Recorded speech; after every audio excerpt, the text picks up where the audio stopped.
overtime. Brady can shot, breakaway shoots, scores!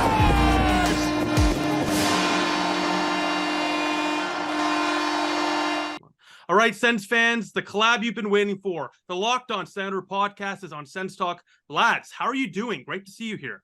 Likewise, and great timing. I think we planned this about 3 weeks ago, Brandon. So I got to be specific here, when I got two Brandons in the room. But Mr. Sens Talk, thank you for having us. It's been a long time coming, and the trade worked out perfect. It's an absolute pleasure to have you both. And look, we were planning this, like you just said, for 3 weeks, and we didn't have any insight knowledge on this. It just kind of worked out, eh?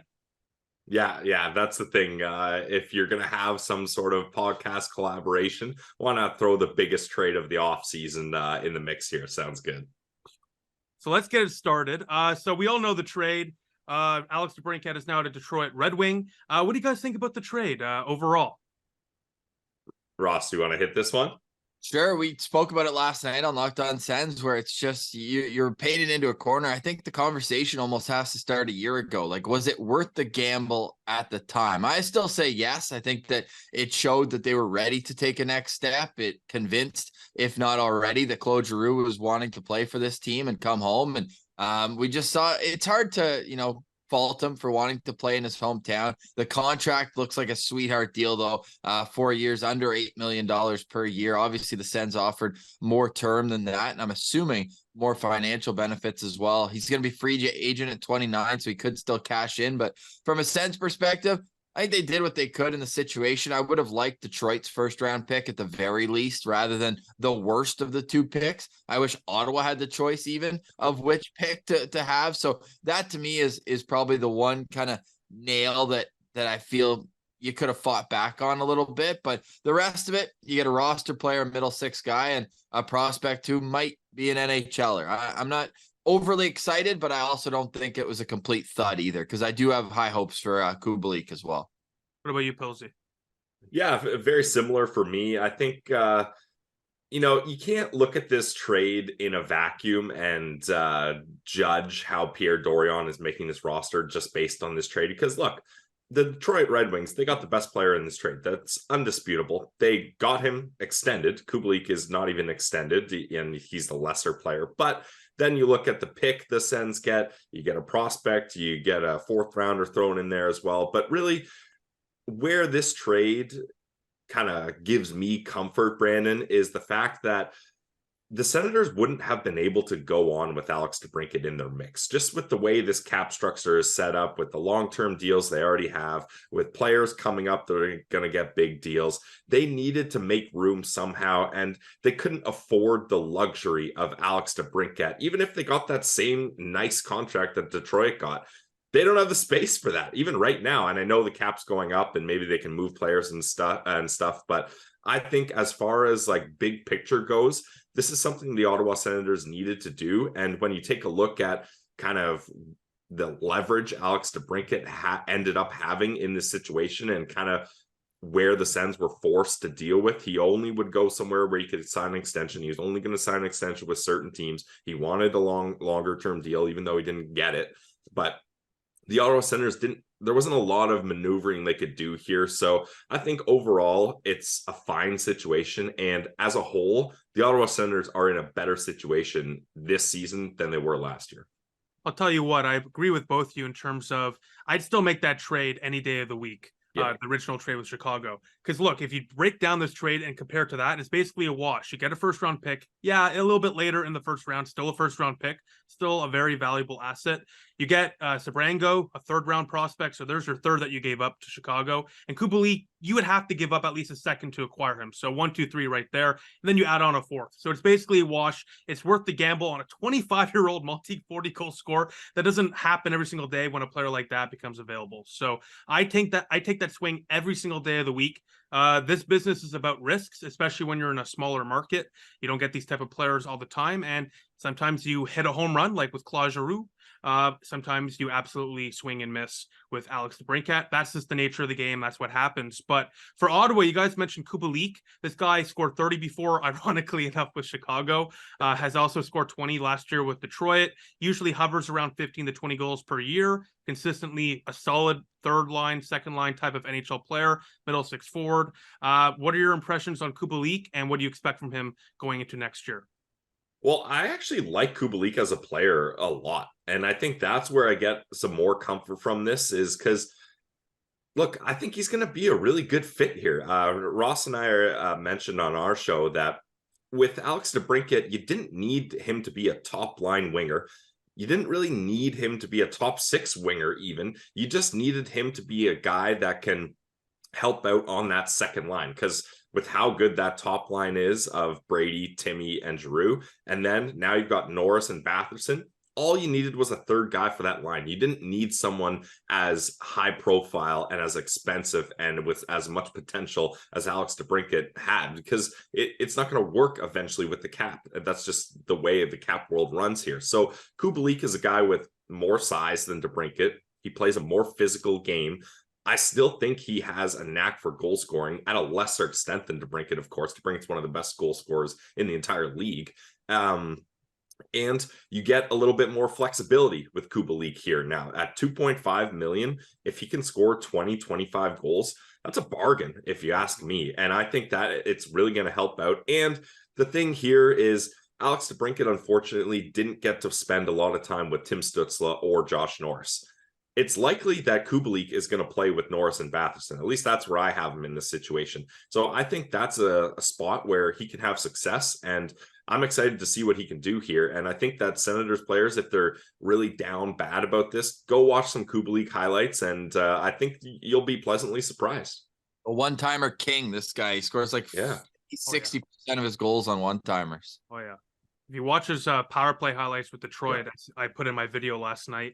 I mean, this guy has a hammer of a shot from the right hash mark. He loves the one-timer. And I think, especially whether he's on the second or third line, having a guy that can fill in on that power play is huge. You don't want to have to put a guy like, let's say, where Sokolov is called up in a situation like that, where, let's say, he doesn't perform, you don't really have any other options. So now you can have Sokolov there, but you also have Kubalik. So you have a bit of options there for your power play. So I think that gives Ottawa more depth throughout the lineup. My one issue is, and as I mentioned in my video last night as well, is that, you know, I love Kubalik, and actually I'm a big fan, just like you, Pilsy. I've liked him since Chicago. I remember when they signed him out of Europe, so I'm a big fan of his, no doubt. I think he's going to be a great player here, and yeah, $2.5 million. He is a free agent next year. I don't want this to be another rental situation. I would extend him for 3 years, at least 3 years. He's 27 years old. You can lock him down for 2, 3, 4 years. I think that'd be solid at $3 to $4 million for your top 9.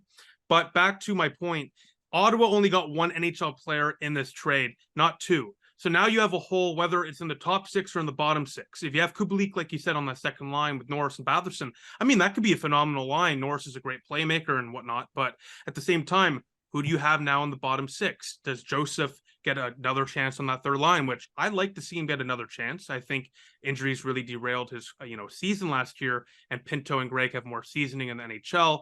But at the same time, what if that doesn't work out? And then that fourth line, I like the grittiness there with McEwen and Kastelik's a face-off warrior and whatnot, but you need scoring in the bottom 6. Your leading bottom 6 scorer, Derek Brassard, hopefully he returns to the National Hockey League next year, but he's not on the Sens roster right now. He scored only like 11 goals. He was the only bottom 6 player that have 10 plus goals and 20 plus points. Just can't have that. And right now, Ottawa has not found a replacement yet, even for Derek Brassard, on top of bringing in additional help. So I love Kubalik. I think he can excel on the third line. I think he do solid on the second line. My one concern, as we'll talk about now, is with about $5 million left in cap, and you still have to sign Sokolov, Mandolese, and of course Shane Pinto. Everyone's talking about Vladimir Tarasenko. Everyone's talking about Tomas Tatar. Are those two really realistic options when realistically, I don't think Ottawa can really bring in anyone else unless they move somebody else out? Well, yeah, that's just the thing. You answered your own question by saying they have $5 million left in cap space. And we just had a perfect comparable for Shane Pinto today. Noah Cates with the Philadelphia Flyers just signed a 2-year deal at 2.6. Like, right there, you have pretty much your comparable. So I'd earmark at least 2.5 for a Shane Pinto extension. Now, The question is, like, are you going to go 2 years with him? You can still go 3, even 4, and get him as an RFA still at the end of it. So I think a 3-year deal is probably best for Shane Pinto. Give him something like 2.7, 2.8, if that. And then you're basically looking at $1-2 million player. That's not Tarasenko. That's not Tomas Tatar. I think you're really going to have to look internally. And I put out a mock lineup just for fun here on Sens Central this morning. And I threw a little bit of a wrench in it because obviously you want to get a bit of reaction as well. But I really do think Igor Sokolov is going to come into camp and bust the door down. Rented a place all summer, 5 minutes from the arena. How many Russians are there in Stittsville? I don't know. He might be the only one. But 5 minutes in the rink. He's working with Shelley Kettles, the power skating coach, 4 days a week. He's at the facility every single day. He understands that as a double overager when he was drafted, the wick is a little shorter than a Roby Yarventi, who's been the youngest player in the AHL for a couple of years. I have Igor on the third line starting the year, and maybe it's a little wild in terms of the youth on that third line. I've got Pinto, Greg, and Sokolov. I could see Greg and Kubalik maybe switching, although I don't really want to have 2 shooters on the same line. I think it's spread out nicely here. So Ridley Gregg's kind of the X factor in all this. Like Sokolov for me could also be Tyler Boucher, if he comes in and has a great camp. You got Roby Yarventi, you have Angus Crookshank, you have these young guys who I think could play in a bottom 6 role. So if you are comfortable with Dominic Kubalik in the top 6, and that is an if because some aren't, then I think you kind of have to look internally. We talk about the 2020 draft in particular, and then kind of adding around that, Ostapchuk's turning pro. Could he come in for camp? Yuri Smejkal is 26 years old. He's like, you have all these guys. Nobody's grabbed the bull by the horns, but a lot of them are hoping to either take a step forward or a step to the league, like Smejkal. So I think you have one spot right now that isn't spoken for. I'm also not sold on Parker Kelly. I used to be, but last year really kind of disappointing for him. So I hope that he can figure it out because we do have him kind of earmarked as that 4th line left winger. I think you kind of just have to hope that you've drafted well enough and developed well enough that 1 or 2 of those kids I just mentioned can come in and steal a spot and actually contribute in the bottom 6. Pilsy, before I let you add something, I just want to say this. Pius Suter is still available in free agency. If you can sign him for league minimum, that's a guy that's solid for the bottom 6, especially for that third line if you're a little concerned about inexperience on that third line, which makes sense. Even though Pinto played against top 6 competition last year, he's still young. He's still a rookie, basically, right? So I understand that. I think Pius Suter is somebody that I've liked for a while. I think Ottawa in the past has been linked to him like a few years ago. So I think that's a possibility, especially at this point where over a week and a half into free agency, maybe he signs a league minimum on a team like Ottawa with options in potentially the top 6. So I think there's still a couple depth options there, but more likely than not, like you both have said, Kubalik will probably be in the top 6. Now, Pilsy, what do you think about what we were discussing moments ago? Well, Suter is actually an interesting player because I think Ross, wasn't Sens prospects telling us about this guy years ago? He came to a Sens camp. He was at Sens development camp. I want to say like 2018, around that time. Yeah, and then you look at the connection he has with Kubalik. I'm sure he played with him in Chicago, and I'm sure he played with him in Detroit as well. So that definitely could be an interesting path there. So I like what you're on there, Brandon. That's definitely something cooking that might work out. But for me, I think this roster is more than likely set here because Ross mentioned 5 or 6 guys that have the opportunity to take one spot. And at a certain point, you have to stop blocking your prospects. Yes, you want them to earn it, but eventually you got to give them a chance to have it, to earn it. You can't have them beating out veterans at all times. It's not a proper way to allow them to grow, in my opinion. I think at times the Senators needed to have veterans and needed to have their prospects kind of bust the door down and beat those veterans out. But I think at this point, there should be one open spot for 5 or 6 guys to have an opportunity to get. And I want to save that cap space that the Sens do have. Let's say, like Ross mentioned, let's say maybe $2.5 million left. You're not going to get a top 6 guy with that. So what I think is I want the Sens to save that cap space for trade deadline, use that first round pick that they acquired, one of them, either their own or one of them that they're going to acquire, to bring in a rental to really push them over the edge. Because I think trade deadline comes, there's going to be talented players that rebuilding teams are literally looking to give away at the deadline. They're going to retain salary. So I really think that's the route that I want this team to go. especially with the fact, look at all the elite free agents next year. Not all of them are going to sign. They're going to want to trade some of them at least to get some value in return. Like we know here in Ottawa, that's been a common occurrence, unfortunately, at the trade deadline. So we know that very well. There's going to be a lot of talent at free agency next year. That definitely means, like you just said, there's going to be some good talent available at the trade deadline. I like where your headspace is at, which is actually my next question was, would you use that first round pick to acquire talent? Pilsy, I know you already would, and I would have to agree with you. I think Ottawa absolutely should. The rebuild is over. It's been, if we don't make the playoffs next year, 7 years. It's too long. It's enough. Let's make the playoffs. We need Kachuk in the playoffs. We need to see the CTC buzzing even more than usual. We need to see the rally towels. So I'm all on board for trading that first round pick to get another NHL ready talent, especially for the top 6. What about you, Ross? I'm kind of torn on it because in one hand, I agree with everything you just said. I also think that you might be able to do that by giving away a second, or, I don't think you necessarily need that big swing. I think a complimentary player in a middle 6 role wouldn't cost you an arm and a leg at the trade deadline, especially if it's a rental, because I know we're talking about, next year adding, I believe you said it was, $3-4 million to bring in a free agent, but like, you look at it, like a lot of the dead cap money is going to go to Jake Sanderson. So there's not going to be a whole lot of flexibility unless the cap does jump. I'm hesitant to believe anything until it happens because we've heard for years the cap's going to jump. But I also look at this Sens prospect pool, and guys are graduating and nobody's filling in. And this is a team that hasn't really won much. I think that they do need to continue a pipeline of youth. And yes, they still would have 1 first-round pick, but they've now gone 2 straight years without one. And then in 2021, I mean, I still have hopes for Tyler Boucher, but you're not necessarily looking at a guy who's already busted the door down to make the National Hockey League. So I would be hesitant to trade that first round pick. I know that it could be as low as 31, 32. I mean, Boston, they never seem to want to die here with their impending, rebuild, everyone getting older, but they just keep trucking along. And I don't know. I'm kind of torn on this. I wouldn't hate if they end up trading it if they feel like it can get them over the hump. I hope they don't trade it this summer. I hope they go in camp with a spot open for someone to grab it, as I was saying earlier. But if they do feel they need to, and there is someone at the deadline who's worth it, then sure, go ahead. I hope it would be someone like, the Tampa method where, they get a guy to low cap it, but they make sure it's not a rental. Barclay Goodrow, Blake Coleman, Nick Paul ended up re-signing, but they get these guys for at least two playoff runs or 2 runs at it. So that would be my only hope if they do move this pick, that it's not for a 1 year or 2 month rental.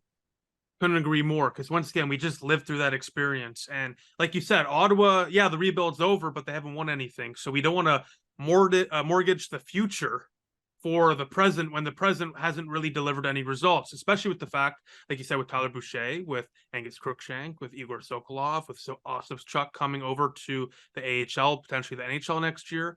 Yarventi is another prospect. Yeah. Don't sleep on Roby Yarventi this year. He's going to play NHL games for the first time. I'm going to write that down. I hope you're right. I'd love to see that wicked shot in the NHL next year. But what I will say is Yarventi, like you just said, Sokolov, Crookshank, there's so many prospects that are literally on the cusp of becoming National Hockey League players. You have to give them an opportunity, on top of the fact we did already bring in a bottom 6 forward through free agency, Yuri Smejkal.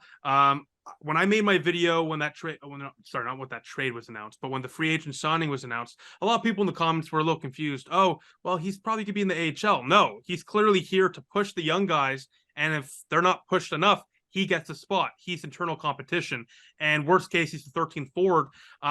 My issue with Smejkal, and I've never seen him play live, but just looking at the stats, he's not the biggest goal scorer, and I don't know how his game will translate to the NHL game. So I'm excited to watch him at camp for that reason alone. I'm willing to give him a chance. I love big forwards coming from Europe, getting an opportunity in the National Hockey League. That's always fun to see, and I hope he does well. And it never hurts to have internal competition to push your young guys, especially that are on the cusp of making the National Hockey League. But once again, you just need some more offensive upside in that bottom 6. You have all the grinders in the world. You have all the defensive guys in the world. We desperately need goal scoring. With Alex DeBrincat last year, we didn't make the playoffs because of our bottom 6. Now without DeBrincat there and our bottom 6 having some scoring issues, that could be an issue. Now, look, the blue line's been fixed. The goaltending's been fixed, in my opinion. So I have confidence we're going to make the playoffs regardless. But obviously, I don't think anyone here is disagreeing. We need more bottom six scoring. So I think no matter what happens, Kubalik is a player that can give Ottawa options, second or third line. And then maybe, hey, you put Igor Sokolov in the second or third line, or an Angus Crookshank or your Venti or whatever. And I think this is a big year for some of our notable prospects, and I'm really excited to see how they pan out. But on that point, you guys kind of mentioned, especially you, Ross, but who you think might have an upper hand, I guess you can call it, of getting NHL time. If you had to pick between, the Sokolovs of the world and Crookshank and whatnot, who is the prospect or two that you really can see getting a good amount of games, like 30, 40 games or so in the National Hockey League next year? Ross, do you want to go on this one? Well, I'm not betting against Igor this summer. I'll tell you that much. Yeah, I mean, that's where I'm going with this. Igor he's a friend of the show. We know him well, and he's putting a lot of work in to be ready. And he knows he's kind of at that point where he's got to make an impression at the NHL. He has almost every single record you can have with the Belleville Senators franchise. Like, he's led the team in points and goals. Like, he's done what he needs to do in Belleville, in my opinion, and in his opinion as well. He's ready for a chance in the NHL. He got a couple games during the COVID year. He got a couple games last year, but unfortunately, in my opinion, he wasn't put into a position to succeed. I think he's the perfect third line winger. The fourth line isn't enough for him. Second line's a little too much for him. I think third line is where you want him, and I think he can have success there. So Igor is going to be my inside track guy, but I'm with Ross. We've been watching Roby Järventie very closely, and I think some Sens fans kind of maybe forgot about him with the excitement of Ridley Gregg and such. But if you're talking about trying to get some goal scoring in your bottom six, Roby Järventie is a guy that can do that, and I wouldn't even be that surprised if he finds his way onto a second power play unit if he gets time in the NHL, because we've seen him in that Josh Norris spot in Belleville, and that kid can absolutely rip it. So for me, you got to give these guys opportunities. They were drafted in 2020. They were both second-round picks, Igor and Roby Järventie. So I think that one of those guys is ready, if not both of them, and both need an opportunity to prove it. Yeah, I'd say inside track probably goes Igor and Crookshank based on age more so. And, the fact that one of them led the team in scoring, one of them led the team in points last year in Belleville. But then the second tier, and I think this is kind of the undercover tier. You could probably throw Smakal in the first tier just because he's older. But Ostapchuk and Boucher are two guys at training camp that I think they're going to see a spot. And who's to say that they're not going to go out there and make it as difficult on the coaching staff as possible? Because now they're both in pro. So, right, they're in the organization. They're either going to be in Belleville or Ottawa. So there's going to be lots of guys to watch for at camp, man, because this feels like a lot of the prospect pool is kind of graduating into pros this year. Without a doubt. And I'm glad that Pilsy brought up this point with Igor Sokolov. Yeah, he got a couple NHL games, but he was buried on the fourth line, played less than 8 minutes. And yeah, I think he's going to be a solid NHLer, and I think his skating improved purely because he didn't look out of place defensively, but he looked invisible offensively, and that's because he was buried on that fourth line. So I think on that third line, with Pinto in his natural spot at such a young age on that third line, centering that with, of course, potentially there, Igor Sokolov and really Gregg to his left, I think that would be solid. I think, an Angus Crookshank's another player that's built for the bottom six. The guy's pesky. He scores in the dirty areas.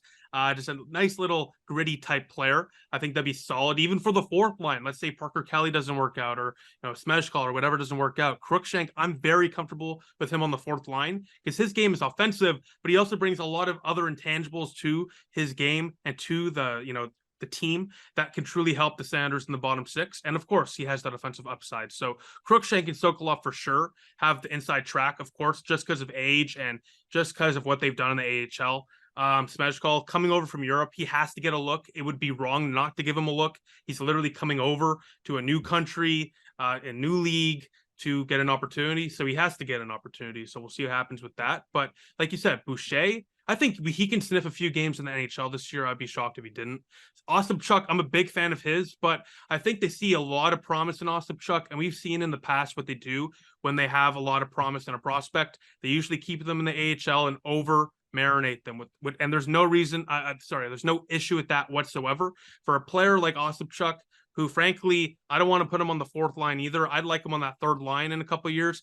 Yeah, he might get a couple NHL games. He's going to probably have a hell of a camp. He's a physical, hardworking player, but I can really see him dominating down there in the AHL with Roby Järventie if he's not in the NHL as well. So I think overall, there's a lot of great options. And just on the Belleville Sens side of things for a sec, I got to give a shout out to, I don't know if this is Michael Andlauer per se, but the amount of money being thrown around right now in the AHL is something we've really never seen in Ottawa Senator history, at least for the last little while, or in my lifetime anyways. We're talking a few $1 million at least for a few good players like Pion from the Hershey Bears. You got Highmore from Vancouver. I mean, there's some really good not prospects, but good players, veteran players, even some young players who can get some NHL opportunities as well that are going to help insulate that core down in Belleville. So if you're looking at the Ottawa Senators bottom six, you have to consider the Belleville Sens as well. And the Belleville Sens have a lot of great players. So I'm really excited to see what happens at camp, which is so far away, unfortunately, but it's going to make things interesting, huh?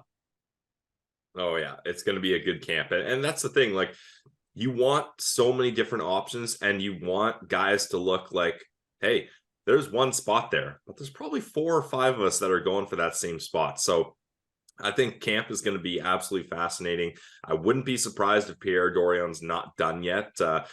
Ross kind of had the idea that maybe he'll find a versatile veteran, kind of like your Tyler Ennis, Derek Brassard type, a guy that can kind of be around and ready and available. So that might be another addition here. Stam Gagne would be another name in that mix. Okay, yeah. The guy who's got cachet, he came to Winnipeg last year, ended up getting hurt, but man, he's just like, a good veteran guy. But yeah, the Ennises of the world. And you usually get those guys right before training camp. They're like, oh, damn, I could use a contract right now.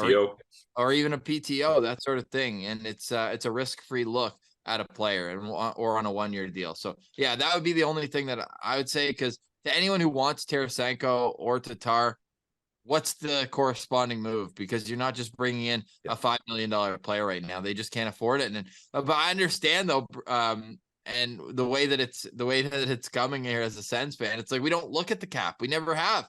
Didn't matter. Hey, you can throw this guy here, this guy there. It's all good. It'll work out. We're definitely 5, 6, 7 million is below the cap. They had to, speaking of Tyler Ennis, they had to sign him to a deal to be over the cap floor before Brady signed.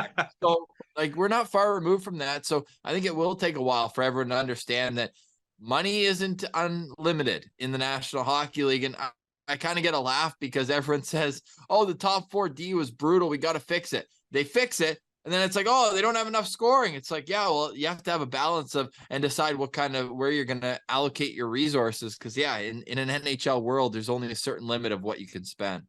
And I think that's a great point. It kind of goes on to what I just said about the AHL as well, and seeing the additions we've seen in Belleville. Once again, a truly successful NHL franchise starts from the bottom to the top. And that comes from the AHL, it comes from the prospects, it comes from the core throughout the entire organization. And seeing, and I had Dean Brown on the other day, and he mentioned this as well, there's not going to be penny pinching anymore. Or he said, from the people he's spoken to about Michael Andlauer, he's going to spend the money and do what he needs to get it done.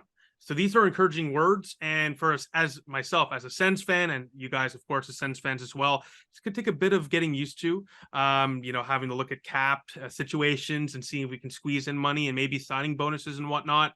It's a completely new world for Sens fans, but we've deserved it. And more importantly, the players on this team deserve it even more. But you kind of mentioned, I forget who, about what a move would potentially look like to free up that space for Vladimir Tarasenko or Tomas Tatar. I bring this up because last night, Bruce Garriock still put out a tweet saying that Carolina and Ottawa are still involved in potentially acquiring Vladimir Tarasenko or signing him, in free agency. Would Ottawa have to move out, or not would, but if Ottawa has to move out a Joseph or a Brandstrom or whatnot to make the space for, Tatar or a Tarasenko, who are you moving, or are you just not making that trade whatsoever and just sticking with what you got? Well, funny enough, I want Pilsy to answer this one, but just taking a look, Carolina actually only has $3.3 million in cap space with nobody to sign. So it's not like they're sitting there saying, hey, we can pay you whatever you want. So this will be interesting.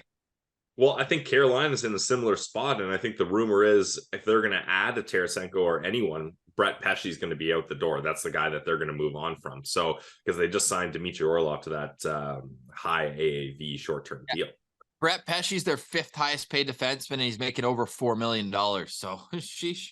Yeah, that's the thing. So, and but that's where Tarasenko and his new agents are looking at this, being like, damn, like it's like musical chairs, free agent musical chairs here, and the music stops and there's no chairs left. All the money's taken up, and we can't really do anything here. So if Ottawa or Carolina is going to sign him, someone's going to have to move. Now, if you ask me, I see so much value with Erik Brannstrom. He's still going to be a restricted free agent. I'm a big Branny guy. I've said it over and over. He's so versatile, and I think he's someone that's on the rise here. So I'm trying to get rid of that Joseph contract. Unfortunately, Joseph didn't even come close to earning that contract last year. 0 even strength goals, only 3 goals all season. I know he had injuries. He didn't play the entire season. There was kind of some up and downs for him, but I don't think that contract is going to work here. Now with Kubalik here, I would like to,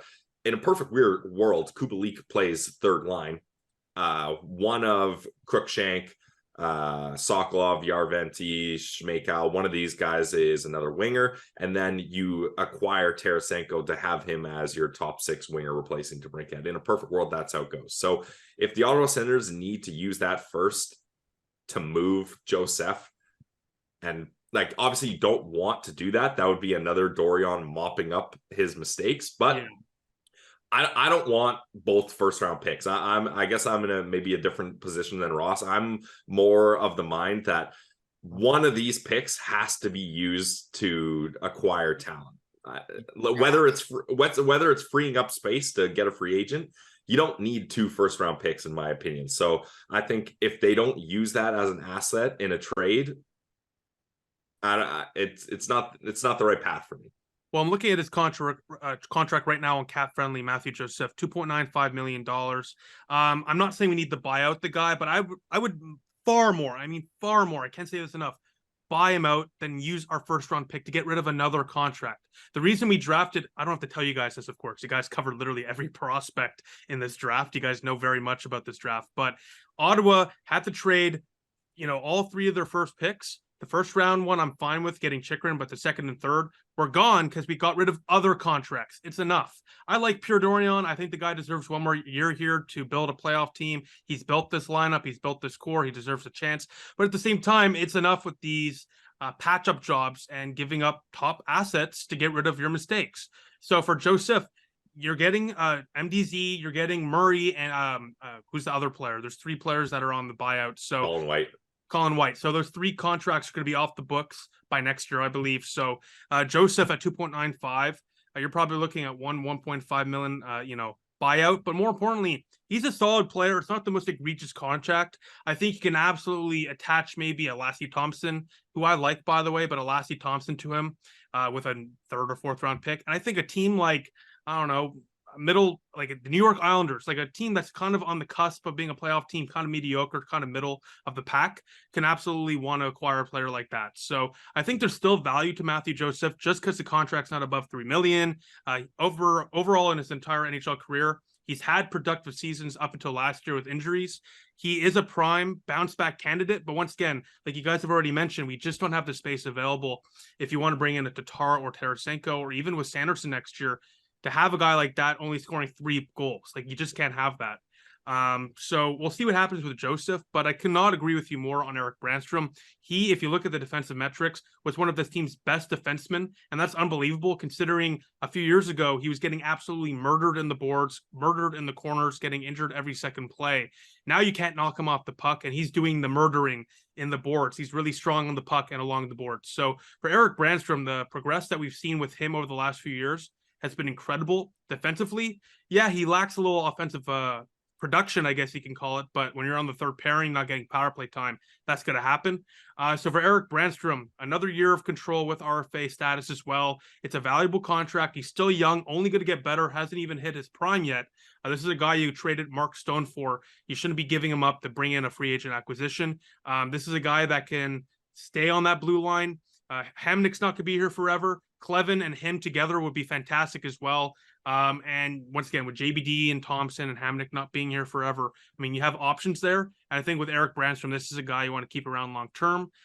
Who knows what happens? in the future with some of our older guys like a Zub or Shabbat or whatever. And having Eric Branstrom there as a solid defensive defenseman with offensive upside is very valuable, especially considering the fact that his price tag is very, very low. But look, let's say in an ideal world, like you mentioned, that Ottawa, they trade Matthew Joseph. They get rid of the contract. They clear up the space. And now you have Tomas Tatar or Vladimir Tarasenko available. Who are you guys targeting, and who do you guys think would be the best fit for the Ottawa Senators right now?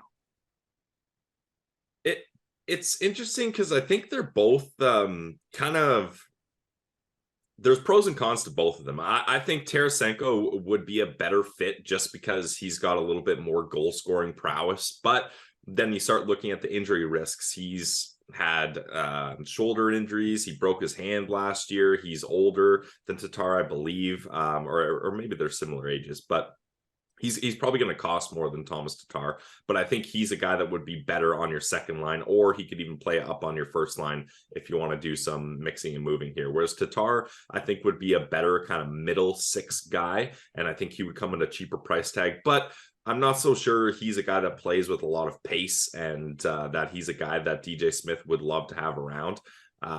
So personally, for me, I'm leaning more towards Tatar just because I think that he's someone, he played in Montreal. I think he's someone that might stick around more likely than Tarasenko. Like Tarasenko and his agents have all but kind of hinted at the fact that, look, they just want to get him on a team, get him playing so that he can cash in on a huge deal next year in free agency, because he's run out of teams and the cap space is so tight here. Whereas Tomas Tatar, I don't think he's looking to kind of be a rental somewhere and cash in next year, although that could be the case, but I don't think he has the same kind of leverage that Tarasenko would have. So for me personally, when you're looking at Tatar and Tarasenko, I think I would lean towards Tatar. I just wanted to mention this really quickly. Report came out from Bruce Scarioc about 20 minutes ago during this interview that the Sens president of business operations, Anthony LeBlanc, resigned on the weekend effective immediately. He left on good terms, according to Bruce Scarioc, but the ownership change likely meant it was time to move. What are your initial thoughts on that? New ownership, things are going to change. Sometimes it's slow, sometimes it's quick, and yeah, I don't think it's a huge surprise. What about you, Pilsy? I mean, I'm a little surprised just because there hasn't been any other movement like this yet. But yeah, a new owner is going to come in and he's going to want to mix things up, or maybe there's conflict, or maybe people just don't see a spot for themselves here with a new owner. I'm not sure, but yeah, that's interesting for sure. That is absolutely interesting. And what I will say is, during those tumultuous times a couple of years ago, especially between 2018 and 2020, LeBlanc really held it down and really put in a good effort in the last few years here before resigning to really build the brand and build the community aspect back with the organization. So I commend him for what he tried to do and what, frankly, he did do. I wish him the best, of course, in his future endeavors, and I'm sure he'll bounce around in the NHL and find another spot somewhere. But yeah, I just had to ask that question there because that just was sent to me, and I was a little puzzled. I didn't expect that, but like you guys just mentioned, new ownership, there's going to be changes. This is probably the first of many to come, so we'll see what happens. But I would have figured a guy like that, who really did do a good job, in my opinion, for what he had in Ottawa the last few years, would have thought he might have stayed around, but we'll see what happens. Now, moving back to the Sens and the on-ice product, I want to mention quickly just Joonas Korpisalo before I let you guys go. I love the signing. I was kind of interested to hear what you guys have to say about that, considering you guys are a goalie-friendly show. Yeah, we certainly are. I think that when I initially saw it, you see 5 years, you're like, oh, okay, that's not cheap in terms of total value and how much you're putting into investment in him. But then you look at it a little bit more, and maybe I'm a sucker for this. We were a bit of a sucker for this with Derek Stepan too, so I want to put the caveat there. Remember, Pilsy, he changed back to that big blade, and it was helping him out offensively so much. But no, with Korpisalo, apparently he'd been dealing with a hip injury over the course of about 1.5 years, 2 years. Finally got the surgery, and then he comes back as the best year of his career. So is it a coincidence? Or is it another goalie, a story we've seen so many times where a guy hits his stride at 28, 29 years old? I like the bet. Obviously, it's a long-term bet, but in free agency, you have to pay. And I think to get the AAV down, I was looking around and, $4 million, like, okay, that's pretty good money. But in terms of starting goalies in the NHL, like that's on the lower end. So even if he's a 1A, I think it's reasonable, and we'll see, because the way the deal's structured, it's buyoutable. That's even a word. Like the last 2 years, the money dips, which is the opposite of the most of all Ottawa's contracts over the last 5 years. So it also represents a shift, because they used to defer payments all the time as late as they could. Yeah. And now you're going to get most of Korpisalo's money in the first 3 years. So I like the bet. You look at the goalies who are on the market. The only guy who we had hired, both of us, who was a free agent, was Freddie Anderson. He ends up staying in Carolina. So when you look at a guy who is moving, I think Korpisalo is probably the highest upside guy. But again, he's got to prove it on the ice. Yeah, I just think he's the perfect 1A goalie. And I think the way the Senators cap structure is set up, they're not set up in a way that they can have a traditional starter and a traditional backup. They put so much money into that top six, even without Alex DeBrincat. There's a lot of money there, and rightfully so. Those are great players. You want to get them locked up. I love all those deals. And the thing is, Korpisalo and Forsberg, they have a relationship playing with the Monsters AHL team. They won a Calder Cup there. So there's not going to be any kind of weird how is this goalie tandem going to work? And Korpisalo, he'd been playing behind Merzlikins for quite a while here. He's trying to get his spot. Columbus has a couple other really good goalie prospects. So not only could he not kind of jump ahead of Merzlikins, but he feels those guys' shadow on his back as well. But now, hey, we are committed to you, Pierre Dorion basically says to him. You're getting a 5-year deal, and you're going to have the full opportunity to be the guy here. So now you got the hip injury figured out. You got the surgery. He had a great year last year, considering the circumstances, especially at the end of the year with LA. So you put him in a situation in Ottawa where he's got a good top six forward group that can score a lot of goals, give him goal support, and a good defensive core that can help him out. I think overall, now that I've had some time to digest it and look at it, would I have preferred 3 or 4 years? Absolutely. But in free agency, you got to buck up to get them to join you. So I don't mind that. I actually think this is a good signing, and I've got a lot of faith and optimistic confidence for Joonas Korpisalo here in Ottawa. Mr. Sens talk. Is Ottawa 6 points better than they were last year? Right now. They're going to make the playoffs is what you're asking. They're going to hit 92 points. That's a question. I say yeah, purely because, look, you have two consistent goaltenders who don't have to be total starters starting 60 games. I was going to mention this. Look, you guys kind of mentioned a few things I'm going to say here, but with Korpisalo, you're getting, at the very worst, a backup at $4 million. There's backups in the NHL making more, just letting you know. If he starts 40, 50 games, that's all you need. With Forsberg, especially coming off 2 MCL injuries in both knees. Now, that's not as bad as a UCL or ACL, but it's still knee injury for a goaltender. It could be devastating. So having him not have to start 40, 50, 60 games is huge. And most importantly, what's really interesting to me, as Rossi kind of mentioned, the contract for Korpisalo is front loaded, right? So the first 3 years is where the bulk of the money is. Same with Forsberg. He has a couple years left on his contract. So let's say in a few years when the front loaded money is gone and Forsberg's contract is set to expire 2-3 years from now, Sogard or Merlainen or both should be ready. So that gives Ottawa options too. They can get rid of Forsberg and Korpisalo, or keep one of both, whether that's Korpisalo existing on his contract still, or they extend Forsberg and get rid of Korpisalo for whatever reason.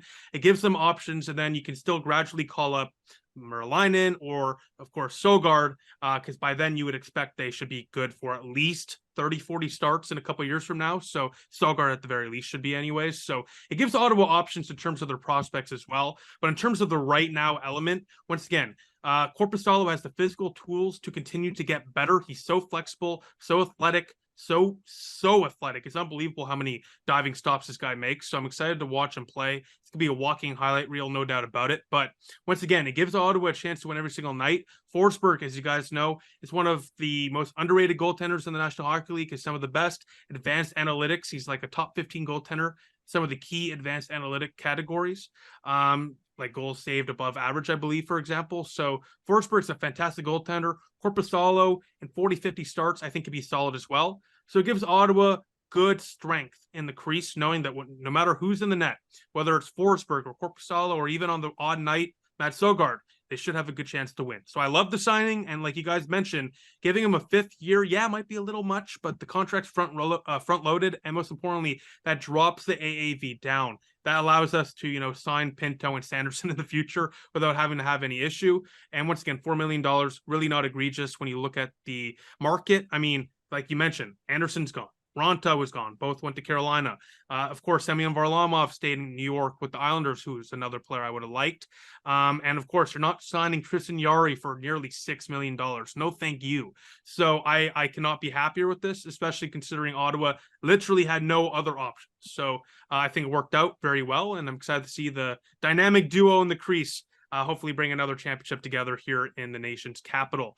But besides that, guys, where can everyone watch your stuff, follow you guys, listen to you guys? Just really appreciate you guys coming on. This has been a lot of fun. We'll have to do it again soon. But in the meantime, if they're starving for more Locked On Sens podcast stuff, where can they find you guys? All right, Ross is making me do this. This is usually his gig. I want to see it.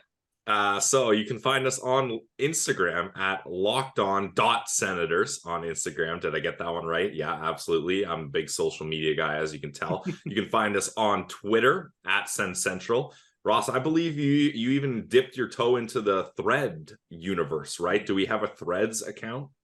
Yeah, all I posted was "Go Sens Go," though. I mean, what more needs to be said? So yeah, if you want some Go Sens Go, check us out on Threads.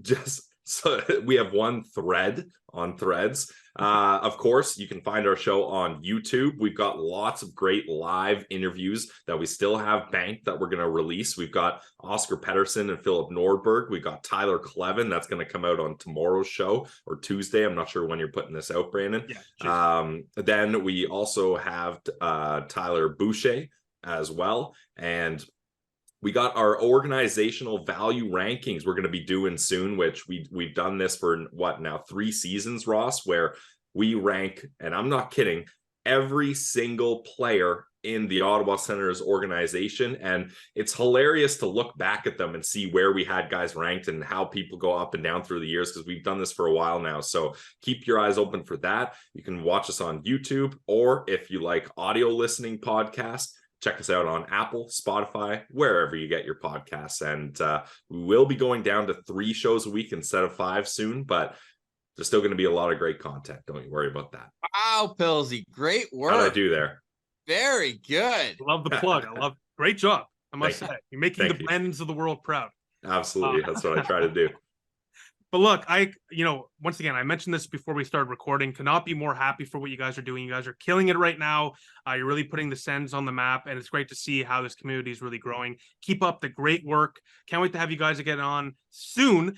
This interview we planned 3 weeks ago. This was supposed to be more of a look inside the Locked On Sens podcast, but then Pierre Dorion said, no, we're going to make this about me and the Sens organization. So we'll have to have you guys again on in the summer. But once again, it's an absolute pleasure, guys. Thanks again. Keep on killing it, and we'll see you guys soon.